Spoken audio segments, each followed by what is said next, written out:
Acting transformations aren't just defined by weight loss or flashy accents. They require surrender as they often reshape careers and alter how actors are perceived. This list isn't about awards or cultural hype. It's about the commitment on screen and the moments where performance crosses into total embodiment. Let's get into it. Number 1.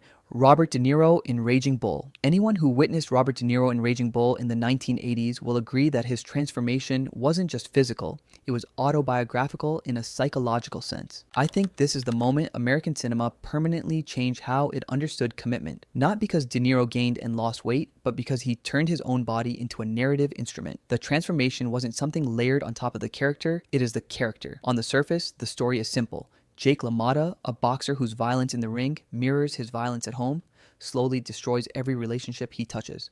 But De Niro doesn't play this as a rise and fall arc. Instead, his physical conditioning, bulking up, then letting himself rot mirrors LaMotta's inner corrosion. The body becomes a timeline. Early Jake is coiled, tense, and aggressive. Later, Jake is bloated, sluggish, and feels trapped inside himself. This transformation tracks moral decay, not success or failure. Another crucial aspect is that the boxing scenes aren't about sport. I've always felt they're closer to ritualized self-harm. De Niro absorbs punishment with a kind of grim relief, as if pain is the only language he trusts. Scorsese reinforces this by stripping boxing of glamour. There's no triumph here, just sweat, blood, and isolation. The ring becomes a confessional where LaMotta works out his self-loathing one punch at a time. For me, the most impressive aspect isn't the weight gain everyone talks about, but the micro-level control. LaMotta's internal violence dictates everything. Posture hunched forward, breath heavy and uneven, speech that feels permanently on the edge of eruption. In this film, De Niro isn't acting anger, he's containing it. And when it leaks, it's devastating. The transformation is corrosive, not in any way cosmetic. This is because you don't admire it. You only endure it. His collaboration with Scorsese feels like a closed loop of obsession. Director and actor push each other deeper into discomfort, refusing catharsis. There's no redemptive arc to soften the blow. Even the famous final monologue doesn't offer salvation, it's exhaustion masquerading as reflection. Historically, Raging Bull reset the benchmark for American method acting. After this, transformation wasn't about imitation or accent work, it was about internal damage made visible. I think that's why the performance still feels dangerous. It doesn't invite applause, it dares you to keep watching. De Niro proved an actor could destroy himself emotionally on screen, but the next transformation wouldn't expand the body or brutalize it. It would erase it entirely, turning excess into absence and presence into near disappearance. Number 2. Christian Bale in The Machinist. Just like De Niro in Raging Bull, Christian Bale's transformation in The Machinist is often reduced to a single talking point. In his case, the weight loss. Yes, he lost 63 pounds and risked his health by only taking a can of tuna or apple a day, but I think that misses the point almost entirely. What Bale does here isn't about extremity as spectacle, it's about subtraction as meaning. This performance isn't built by adding layers, it's built by removing them until almost nothing is left. And that's exactly why it works. On paper, the plot is deceptively thin. Trevor Resnick is a factory worker who hasn't slept in a year and is slowly unraveling. But Bale understands that this insomnia isn't just a condition, it's a moral and psychological state. His skeletal frame isn't there to shock, it externalizes guilt. Trevor's body looks like it's being consumed from the inside, as if his conscience is metabolizing him. Every rib, every hollow cheek feels like evidence. What's remarkable is how little Bale does.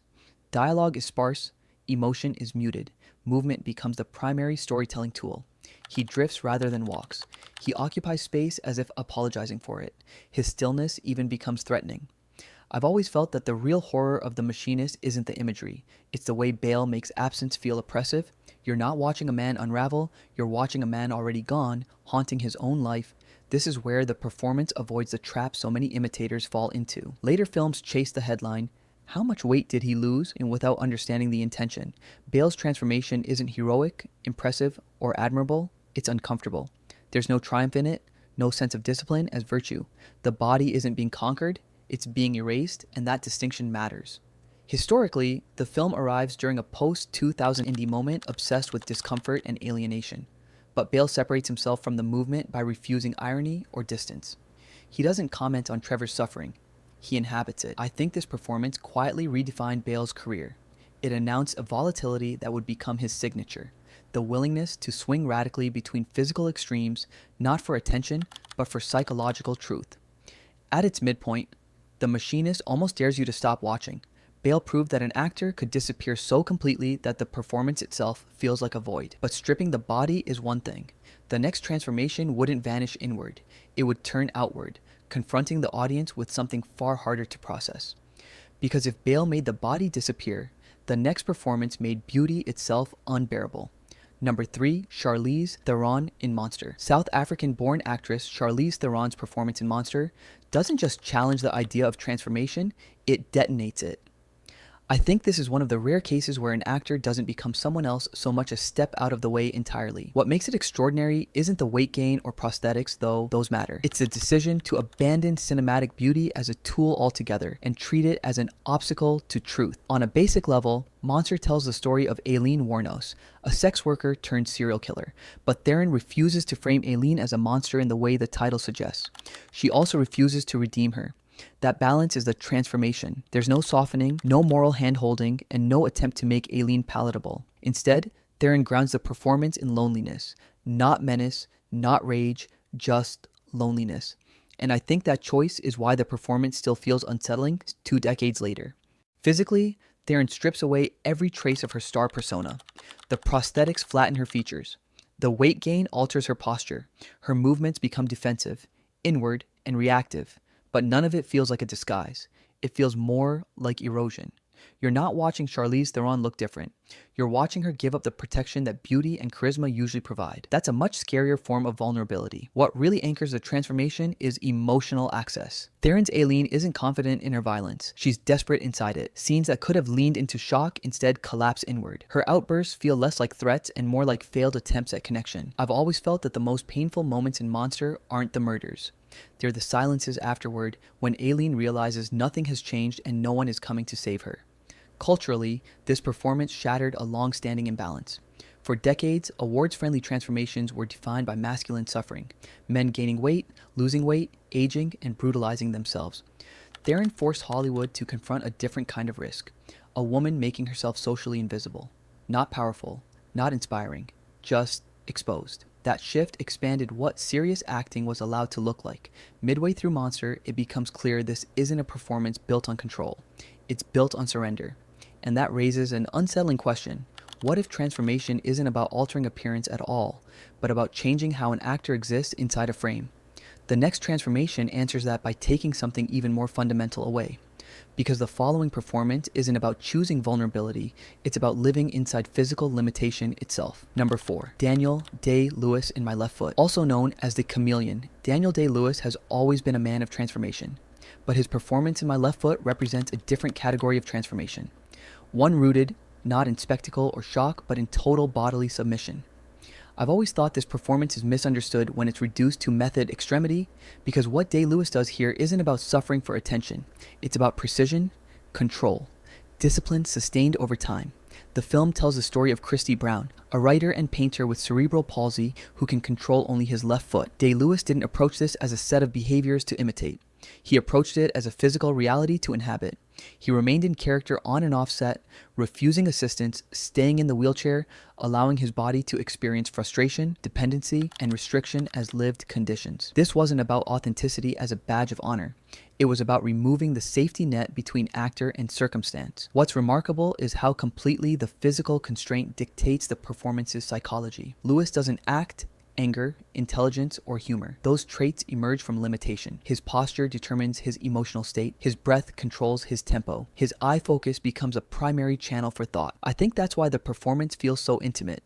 It's not layered on top of the body, it's born from it. The voice work alone is extraordinary. Day-Lewis builds Christie's speech patterns with surgical care, strained, uneven, but never cartoonish.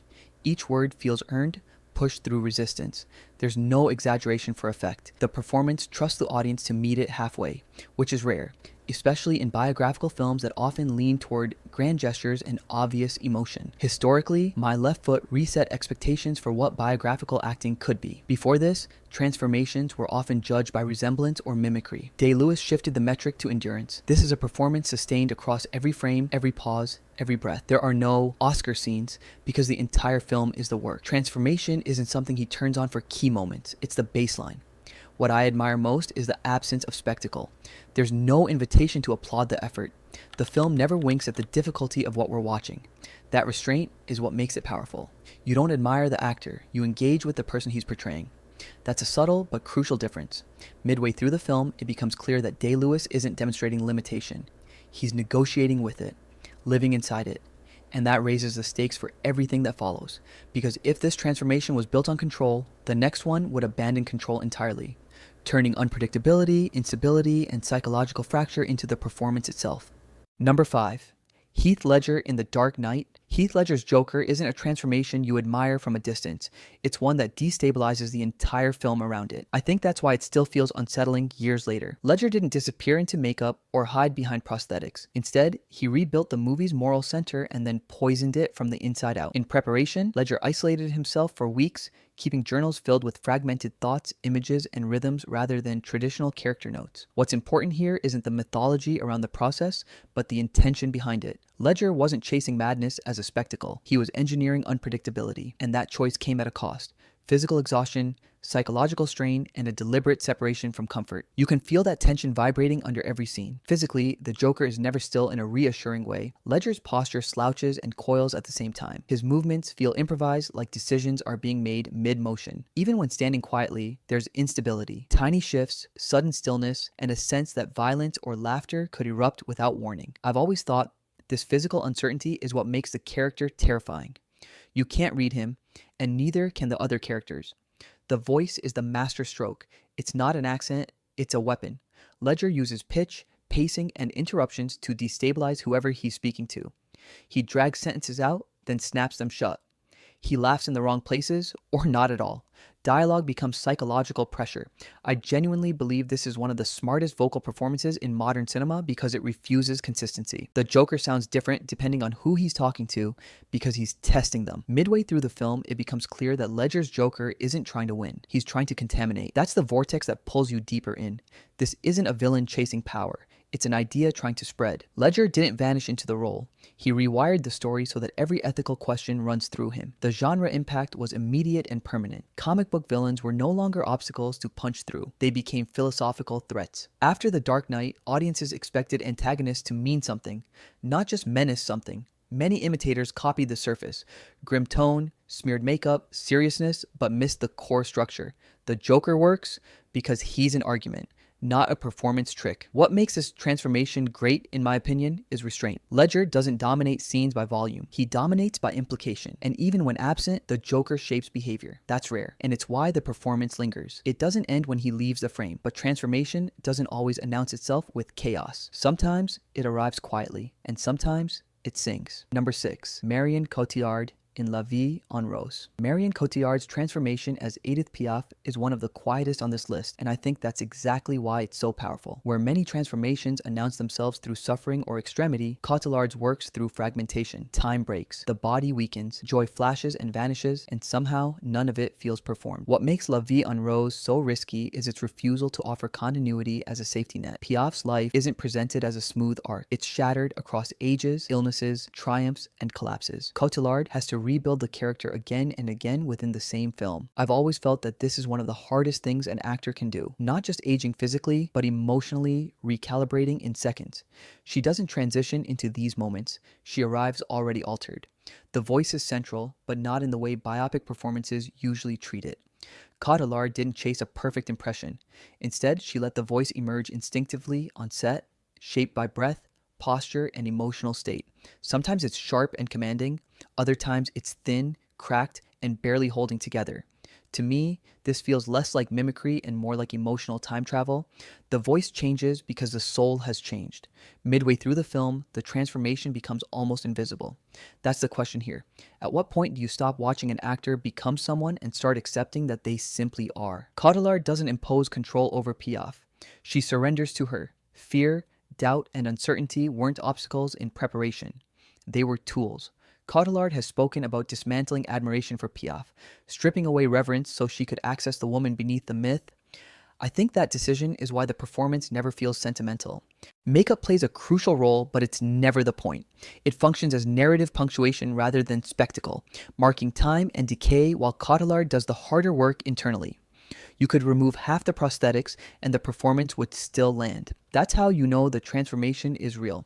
What I find most striking is Cotillard's fragility. There's no force here, no domination of the frame. Piaf's power comes from emotional exposure, how openly she needs, loves, fears, and breaks. This approach expanded how audiences think about transformation. It proved that metamorphosis could be poetic instead of punishing, interior instead of explosive. Cotillard has said this role permanently changed her craft, and I believe it. You can feel the recalibration. This is disappearance without self-destruction, immersion without violence toward the self. In my opinion, it's one of the purest acting transformations ever captured on film. And from here, the list turns its gaze outward, from surrendering to a spirit to mastering transformation as engineering. Number 7, Gary Oldman in Darkest Hour. Gary Oldman's transformation into Winston Churchill is often described in terms of prosthetics, but I think that framing misses the real achievement. The makeup is extraordinary, yes, but it's only the doorway. What makes this one of the greatest acting transformations ever is how completely Oldman acts through the transformation rather than hiding behind it. The physical disguise is severe. Oldman spent over 3 hours a day in the chair fitted with layered silicone appliances, a neck and shoulder piece, and a custom bodysuit that altered his center of gravity. That matters because it changed how he moved. His walk shortens, his balance shifts forward, his gestures become economical, almost defensive. This isn't mimicry, it's physics shaping psychology. And in my opinion, that's where transformation becomes real. What truly defines the performance, though, is rhythm. Oldman doesn't just deliver Churchill's words, he weaponizes their pacing.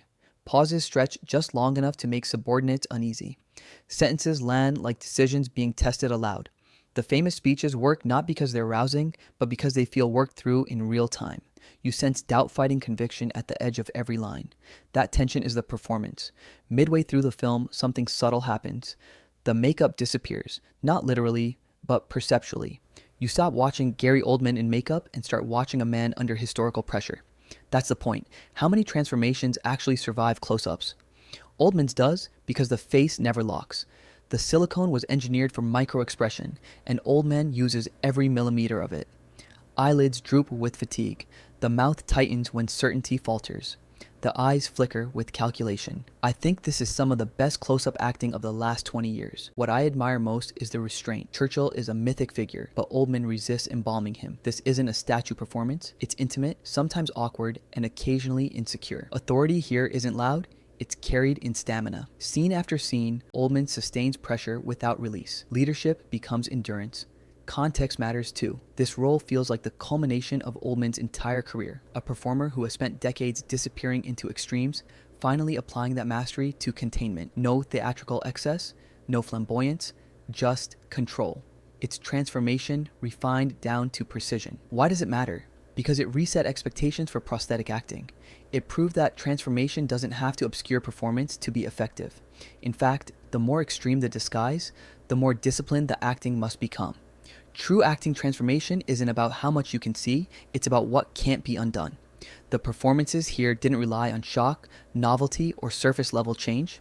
They altered careers, redefined audience expectations, and quietly raised the bar for what commitment in acting actually means. I think that's why many of these roles still feel unmatched. Not because no one has tried, but because true transformation carries risk that can't be reverse engineered. It demands patience, discipline, and a willingness to be permanently changed by the work. So the real question isn't which transformation was the most extreme, it's which one demanded the greatest surrender. And maybe more importantly, which one still hasn't been equaled. Which transformation affected you most? What belongs on this list? Like, comment, and subscribe for more insights into film performance and cinematic legacy.